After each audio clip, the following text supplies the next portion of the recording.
इनके जो एनडीए के घटक दल हैं ये पूर्ण रूप से अब की बार इंडिया के स्पीकर को समर्थन करने जा रहे हैं। भरी संसद में तय हो जाएगा कि इंडिया का स्पीकर होने जा रहा है, के सुरेश स्पीकर होने जा रहे हैं। राजनाथ सिंह से क्यों फोन करवाया जा रहा है? प्रधानमंत्री मोदी जी खल लें, मोदी जी को डर लग रहा है अगर ये अपना स्पीकर बना लेंगे तो जिस तरीके से इन्होंने पिछली सरकार में तानाशाही रवैया अपनाया था, बिल इन्होंने जिस तरीके से रात के अंधेरे में पास करने का काम किया था, चाहे टीडीपी हो चाहे नीतीश कुमार हो, ये सब अब की बार एनडीए का विरोध करेंगे। आप देखिएगा कल वोटिंग में आज विपक्ष को सभापति नहीं देना चाहते हैं, विपक्ष को डिप्टी स्पीकर नहीं देना चाहते हैं, इसका मतलब तानाशाही रवैया है। क्या डिप्टी स्पीकर यूपीए की सरकार में बना था कि नहीं बना था? Deputy speaker Bharatiya Janata party क्यों नहीं देना चाहती है विपक्ष को? हम चाहते हैं विपक्ष का डिप्टी स्पीकर दीजिए, वरना चुनाव है कल दो हाथ हो जाएगा। दोस्तों नमस्कार, मैं नाम अरुण और आप देख रहे हैं टाइम्स एक्सप्रेस। आपको बता दें कल जो है स्पीकर का चुनाव होगा। एनडीए की तरफ से ओम बिरला जो है कैंडिडेट होंगे और इंडिया की तरफ से के सुरेश का नाम प्रस्तावित है। तो आप देख सकते हैं कि इंडिया और एनडीए के बीच में जो है टक्कर होने वाली है स्पीकर के चुनाव को लेकर। अब तक आमतौर पर होता रहा है कि जो स्पीकर का चुनाव था वो सर्वसम्मति से हो जाता था, लेकिन इस बार ऐसा होता नहीं दिखाई दे रहा है। मेरे साथ जो है श्रवण पांडे है, कांग्रेस नेता है, इनसे बातचीत कर लेते हैं। तो पांडे जी, आपका स्वागत है टाइम्स एक्सप्रेस पे। कैसे देख रहे हैं स्पीकर का चुनाव हो रहा है?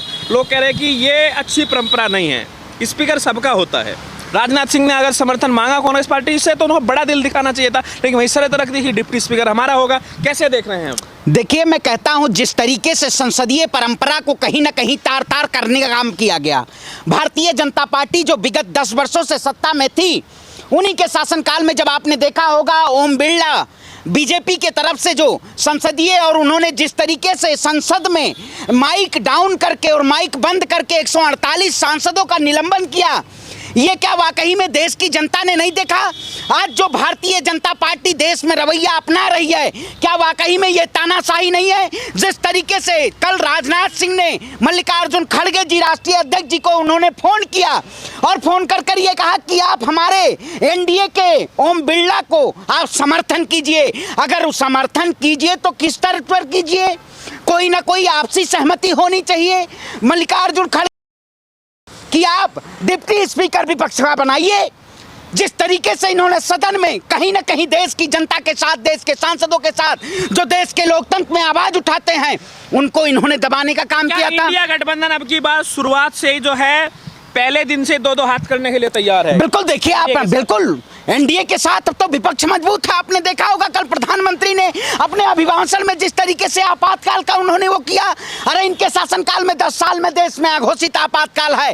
आखिर अगर ये अपना स्पीकर बना लेंगे तो जिस तरीके से इन्होंने पिछली सरकार में तानाशाही रवैया अपनाया था, बिल इन्होंने जिस तरीके से रात के अंधेरे में पास करने का काम किया था, आप बताइए जब यूपीए की सरकार थी उस वक्त विपक्ष का सभापति होता था, लेकिन आज विपक्ष को सभापति नहीं देना चाहते हैं, विपक्ष को डिप्टी स्पीकर नहीं देना चाहते हैं। इसका मतलब तानाशाही रवैया है।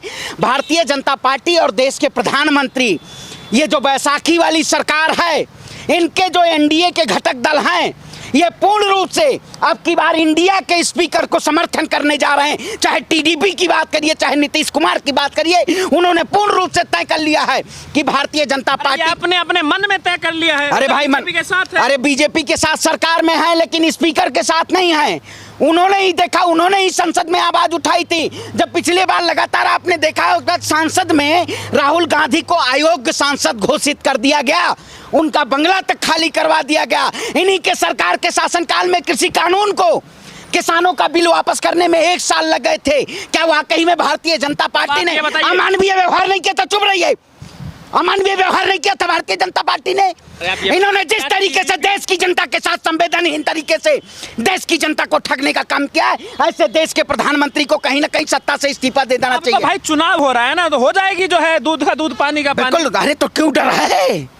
राजनाथ सिंह जी को तो कह रहे के पास। अरे कौन सा आंकड़ा है? हवा में आंकड़ा है, हवा में आंकड़ा है। प्रधानमंत्री जी ने जिस तरीके से आंकड़े को कहीं ना कहीं आंकड़े को धज्जिया में उड़ाने का काम किया। आपकी जो एनडीए के सहयोगी घटक दल हैं, उन्होंने भी अब की बार फैसला कर लिया कि मौका यही है आजाद भारत के इतिहास में, अपने इतिहास के पन्नों में दर्ज करा लो कि जो लोग 75 साल की बात करते थे, जो लोग 75 साल के अतीत को याद करके देश की राजनीति को कहीं ना कहीं आईना दिखाना चाहते हैं, अब की बार एनडीए के सहयोगी दल, चाहे टीडीपी हो, चाहे नीतीश कुमार हो, ये सब अब की बार एनडीए का विरोध करेंगे। आप देखिएगा कल वोटिंग में आपको तय होगा। राजनाथ सिंह से क्यों फोन करवाया जा रहा है? प्रधानमंत्री मोदी जी खल लें, मोदी जी को डर लग रहा है।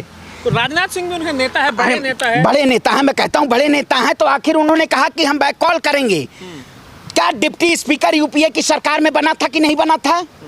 Deputy speaker Bharatiya Janata party क्यों नहीं देना चाहती है विपक्ष को? ये अपना मनमानी करना चाहती है। लोग जो चाहते थे, इन्होंने जो कहा था, अरे भैया सर्वसम्मति से हम तो कह ही रहे हैं विपक्ष का डिप्टी स्पीकर हो, सभापति। अगर शर्त रख दे रहे हैं ना, अरे भाई शर्त और क्या, शर्त ना रख दिया जाए? बताइए, हम कमजोर हैं, विपक्ष आज कमजोर है। विपक्ष आज जिस तरीके से भारतीय जनता पार्टी को नाको चने धूल चबाने का काम किया है, काट की हांडी बार बार नहीं चढ़ती है। आप बार बार अपना स्पीकर बना गया, आपने पोटम स्पीकर अपना बना लिया। देखा होगा आपने पोटम स्पीकर के जरिए जिस तरीके से आपने देखा होगा तानाशाही। प्रोटेम स्पीकर का काम क्या होता है? प्रोटेम स्पीकर इतना काम होता है जो सांसद नहीं चुन कर आए, शपथ दिलाए। अरे भैया, तो शपथ दिलाए तो अब दे देते विपक्ष को, शपथ है तो दिलाना था। पोटम स्पीकर क्यों अपना ही पोटम स्पीकर? एनडीए चाहता है मेरा ही पोटम स्पीकर हो, मेरा ही स्पीकर हो, मेरा ही डिप्टी स्पीकर हो। मतलब हम चाहते हैं विपक्ष का डिप्टी स्पीकर दीजिए, और ना चुनाव है कल दो हाथ हो जाएगा। इंडिया का पूर्ण रूप से अब की बार स्पीकर बन रहा है ओम बिरला जी जा रहे हैं, क्योंकि इन्होंने संसद में माइक डाउन किया था। भरोसा नहीं है क्या? अरे भैया, बिरला पे अगर भरोसा होता, सबका साथ सबका विकास करेंगे, संसद में कौन मौका देंगे? संसद में ताला लगा के इन्होंने, संसद में ताला लगा के और संसद की आवाज को दबाने का काम किया। तमाम ऐसे सांसदों को इन्होंने निलंबन करने का काम किया। क्या इन्होंने संसद में न्याय किया? प्रधानमंत्री जी कहते हैं हम सबके साथ मिल के काम करेंगे। बाहर तो प्रधानमंत्री जी देश की जनता को गुमराह करने के लिए वाहवाही ले लेते हैं, लेकिन जब संसद में जाते हैं देश के प्रधानमंत्री तब तानाशाही रवैया अपनाते हैं। अब देश की मीट, चुप रहिए, पत्रकारिता छोड़ दीजिए। ये जैसे आप लोग अगर इस देश, सवाल तो नहीं, सवाल ले रहे हैं, मैं कह तो रहा हूँ। इंडिया गठबंधन का बन रहा है स्पीकर, कोई दिक्कत है? तानाशाही हुई ना। कौन सा इसका सवाल नहीं लेना चाहते? अरे भाई, सबसे बड़ी तानाशाही नहीं, तानाशाही क्या है? मतलब आप बताइए। सवाल पसंद नहीं, देश में आपात कहते हैं तो है, आप खुद जो है अपनी बात को undeclared emergency Bharatiya Janata party ने लगाई। जिस तरीके से चाहे महंगाई पे इमरजेंसी हो, चाहे बेरोजगारी पे हो, चाहे नीट पे हो, चाहे शिक्षा की बदहाली पे हो, आप पोटे में आप बताइए। सुनिए, आज अगर डिप्टी स्पीकर या स्पीकर अगर विपक्ष होगा तो संसद में सवाल उठाएगा। आज धर्मेंद्र प्रधान जी जिस तरीके से 18वीं लोकसभा का जब रिजल्ट आ रहा था, उसी समय एनईटी के छात्रों का रिजल्ट आया, और कल शपथ ले रहे हैं धर्मेंद्र प्रधान जी। आखिर उनको इस्तीफा नहीं देना चाहिए? देश के लाखों करोड़ों छात्रों के साथ भविष्य का सवाल है, और धर्मेंद्र प्रधान को इस्तीफा देना चाहिए। क्यों नहीं देना चाहिए? देश के करोड़ों, देश का प्रधानमंत्री 73 साल का है, वो कह रहा है एक बार मुझे मौका दे दीजिए। और देश के युवा अगर बीजेपी का स्पीकर बन गया तो कौन सा कोहराम आ जाएगा? क्या दिक्कत हो जाएगी?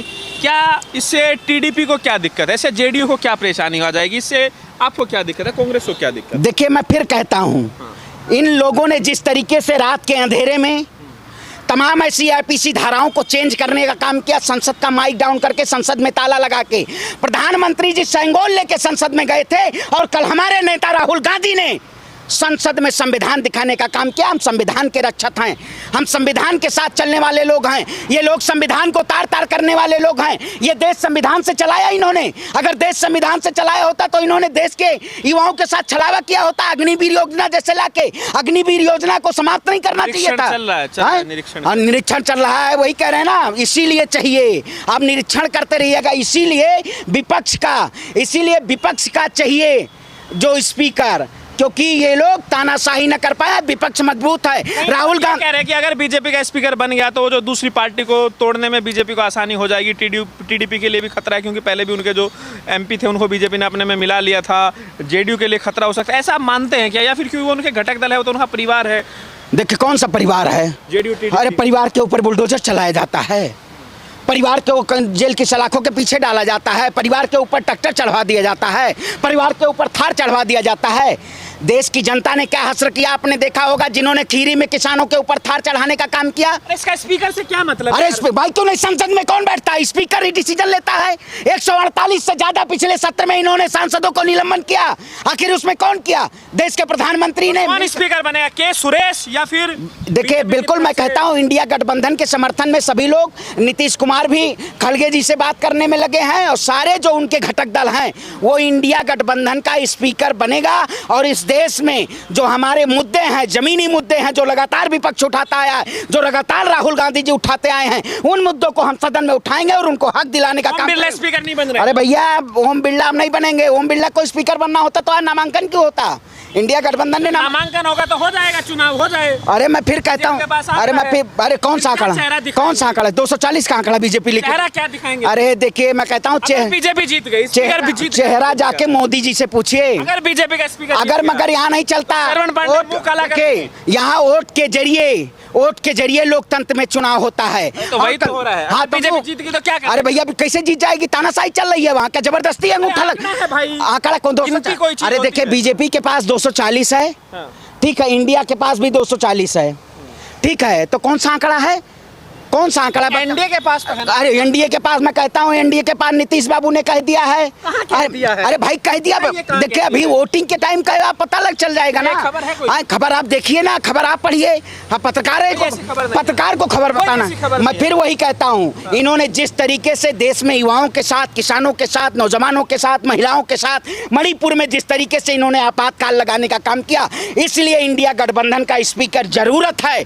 अगर देश के प्रधानमंत्री और राजनाथ सिंह वाकई में संसदीय की समीक्षा में अगर वो चाहते हैं कि आपसी समझौता बने, आजाद भारत के 75 साल में चुनाव ना हो, तो विपक्ष का डिप्टी स्पीकर बना दें। आखिर क्यों नहीं सहमति पूर्ण कर पा रहे? कौन तोड़ रहा है, बीजेपी या कांग्रेस? भैया परंपरा एनडीए तोड़ रही है, हम तो लगातार सहमति बनाने की कोशिश कर रहे हैं।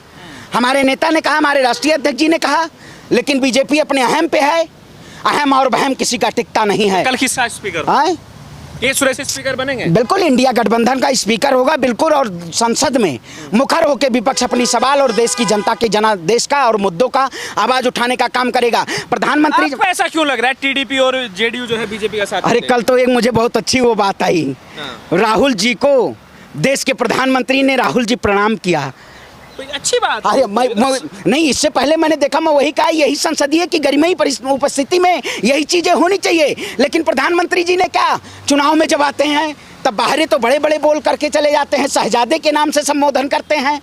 देश के प्रधानमंत्री जी को अब पता हो गया है कि उनकी सत्ता को गिराने का काम एक ही नेता कर सकता है, वो है राहुल गांधी है, जो लगातार काउंटर सवाल कर रहे हैं, लगातार मोदी जी से सवाल कर रहे हैं। उन्होंने सदन में भी संविधान दिखा के कि आरएसएस से देश नहीं चलेगा, देश संविधान से चलेगा। और कल आप हमारा पोटेम स्पीकर नहीं बनाए, चलिए मैंने आपको जाने दिया, लेकिन आप डिप्टी स्पीकर भी हमारा नहीं बनाना चाहते हैं, तो हम चुनाव के जरिए और पूरे देश की पार्टियां, जो राजनीतिक पार्टियां जो इनके साथ एनडीए के घटक दल हैं, वो इंडिया का समर्थन करेंगे और हमारा डिप्टी स्पीकर होगा पूर्ण रूप से हमारा स्पीकर। हाँ, हमारा स्पीकर पूरा होगा, चुनाव हम जीतेंगे, हमारे स्पीकर होंगे। ये लोग हमें डिप्टी स्पीकर का नहीं दिए, सहमति नहीं बन पाई है। अब चुनाव में कल जो है वो फैसला बता देगा और ये संसद में, बड़ी संसद में तय हो जाएगा कि इंडिया का स्पीकर होने जा रहा है, के सुरेश स्पीकर होने जा रहे हैं। चलिए, तो ये श्रवण पांडे बड़ा दावा कर रहे हैं कि इंडिया गठबंधन का स्पीकर जीत रहा है। आपकी क्या राय है? वीडियो को लाइक कीजिए और टाइम्स एक्सप्रेस सब्सक्राइब कीजिए।